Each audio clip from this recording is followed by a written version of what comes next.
കേൾക്കാൻ എന്തൊരു കുളിസിന്റെ കഥ ഉണ്ട് പറഞ്ഞല്ലോ, അതെന്താ? അതെ, കുറച്ച് കാലം മുമ്പ് എനിക്കൊരു കോൾ വന്നു. അത് ഭയങ്കര ഒരു തമാശയാണ്, എന്നാ കുറച്ച് സീരിയസ് ആയിട്ടുള്ള ഒരു കാര്യം. ഒരു കോൾ വന്നു എനിക്ക്. ഒരു ലേഡിയാണ് പട്ടാമ്പി എന്നാണ് വിളിച്ചത്. അവരുടെ ഹൗസ് വാമിങ് കഴിഞ്ഞിട്ട് 6 മാസമായിട്ടുള്ളൂ. അവരുടെ സ്റ്റെയർ കേസിനകത്ത് 3ാമത്തെ സ്റ്റെപ്പിൽ ചവിട്ടിയ ഭയങ്കര ഹീറ്റാണെന്ന് പറഞ്ഞു. പിന്നെ അതിനോട് അടുത്തൊരു ബാത്റൂം ഉണ്ടായിരുന്നു.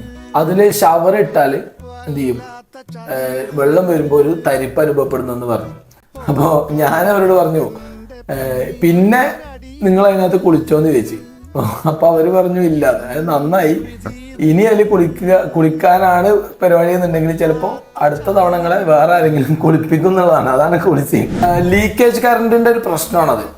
അപ്പൊ ഞാൻ എൻ്റെ ഇലക്ട്രീഷ്യനെ വിളിച്ചു. അയാളോടെയും ചോദിച്ചു, നിങ്ങൾ ഈ സ്റ്റെയർ കേസുമായി കണക്ട് ചെയ്തിട്ട് വല്ല ലൈന് വലിക്കുക, ഇലക്ട്രിക്കൽ പോയിന്റ് കൊണ്ടുപോയി എന്തെങ്കിലും ചെയ്തിട്ടോ? അപ്പൊ പുള്ളി പറഞ്ഞു, ഫിനിഷിങ് സമയത്ത് ഭയങ്കരമായിട്ട് ലാസ്റ്റ് മിനിറ്റിൽ ഹൗസ് വാമിങ്ങിനോട് അടുത്തപ്പോൾ അയാൾക്കൊരു ന്യൂട്രൽ കിട്ടിയില്ല, ഒരു ലൈൻ അവിടെ പ്രോപ്പറായിട്ട് എത്താത്തതുകൊണ്ട് ഞാൻ ചെറിയൊരു സൂത്രപ്പണി ചെയ്തതാണ്, അത് ഇത്രയും ബുദ്ധിമുട്ടാവുമെന്ന് അയാൾ വിചാരിച്ചില്ല. അപ്പൊ ഞാൻ അയാളോട് പറഞ്ഞു, ഇമ്മീഡിയറ്റ്ലി ആ ഒരു വയറ് എടുത്തിട്ട് അത് ചെയ്തിട്ട് അത് ഫിനിഷ് ചെയ്ത് കൊടുക്കാൻ വേണ്ടിയിട്ട് പറഞ്ഞു.